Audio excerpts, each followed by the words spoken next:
Hello everybody to lesson 32 of JavaScript for Active Design course. In this lesson, we will know 4 tips to increase your performance of JavaScript. So, but JavaScript, it's suit to write a lot of JavaScript, okay? And it's great to write a lot of JavaScript to make your website more active. But you should notice about the performance of your page. So, don't put the JavaScript work against the performance. Make it work with your performance. Okay, so today we will start with the 4 tips. We will start with the first tip, which is reduce the activities in the looping. Okay, so you know that the looping is controlling many actions in the same time, so try not to write, for example, the loop with many actions inside it. For example, here I will say var I equals 0, I smaller than or equal to 10, I plus plus. This will print from, or loop from I to 10. Great. So, okay, it's amazing. So it's recommended so that you could not, or for example, imagine that I have here, imagine I have here, for example, var array equal 1, 2, 3, these values, okay, imagine we have those values. Great. So, and the length would be here, would be arr dot length, means bring the length of that thing. Okay, so now we have increased this. This way is not true, it's wrong to write like this. The more recommended way is to define variables outside the loop, outside the for. For example, this I will define it in another way. Okay, true way. And here I will say, for example, false way. Okay, so here I will define the same but with different things. I will say copy, and here I will say paste. It's the same. There's only small difference. For example, what are the difference? The difference will be var I equal 0, and length equal to variable. It's equal arr dot length. Okay, so I will remove this thing and I will define it with length array, and here I will say I, or let's say double I, G, let's say J, so it could differ from the previous one, which is this. I'm sorry, what is the problem here? J. Great. So what I have did, I have removed, or we could say we have put out the variables over here outside the loop. So in this case, which is the false way, when we run the loop, it will start, okay, define the variables and get the length of that variables and go ahead, start the first loop.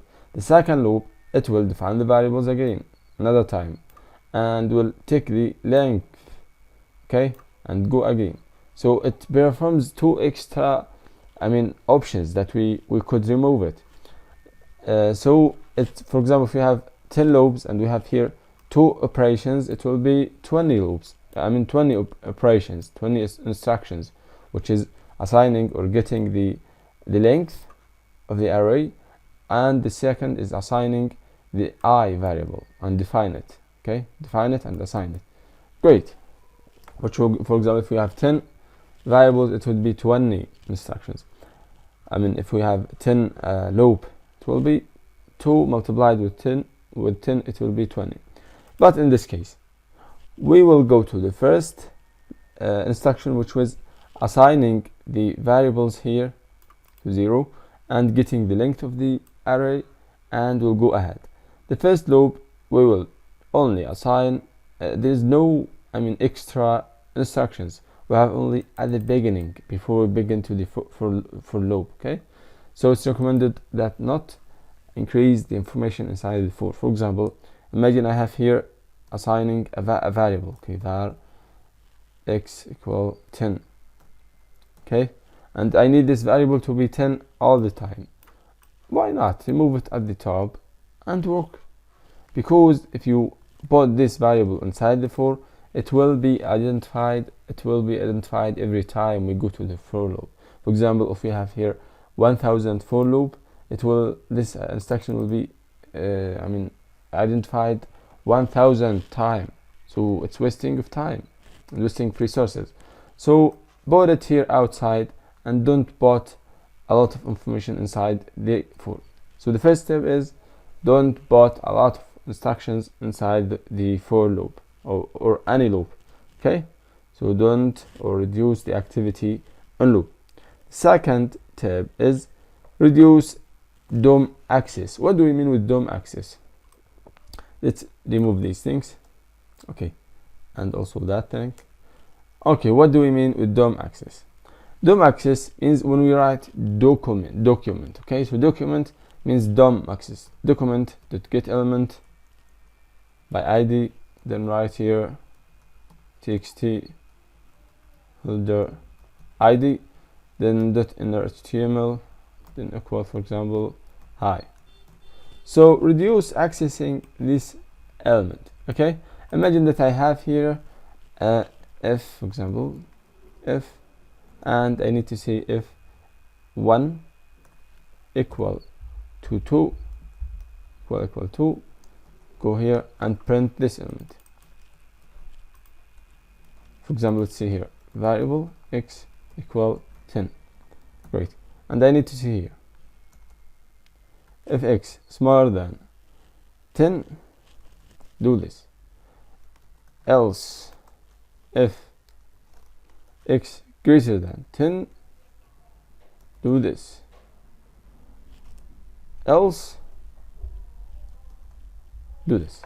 So, and I have printed this element many times here and here. So this is wasting of time. Great. It's not recommended to write like this. Because what? Because you will access every time. You will access the document, get element by ID, then HTML, which will waste your time. So try to reduce these things. How could we reduce it? I'll tell you now. It's easy. And instead of writing the whole of the things, define a variable and assign it this documentation place. For example, I will say variable and I will say doc text, okay, equal, then I will write the whole of these things except the rest, semicolon. Okay, then let's go to the code, to the place that we have it over there. So here I will say doc text dot inner HTML, and I will assign the variable that I want, greater, for example. Okay, let's see over here. So like this. So instead of writing the same line, same code over here many times and calling the document and the ID and I don't know what, assign it for the variable and only use the variable, which will reduce the resource pacing. You will free the resource. So instead of calling this element many times, even if you are inside a for loop, okay, instead of calling this thing many times, assign it to a variable and only call the variable. The tip number 3 is avoid unnecessary variables. For example, here imagine I have defined, for example, y equal 20 and z equal 10, and in our script I haven't used those variables. I haven't used them at all. Okay, so it's recommended that you don't write an extra variables that you will not use them. Extra variables means extra space, extra instructions, and you will not need them, so delete them if you don't need them. Okay, another thing, which is when you write, for example, okay, you need to assign the variable to something. For example, document.inner HTML equal, I need to sum x and y. Instead of say of making, for example, another variable and say z equal x plus y.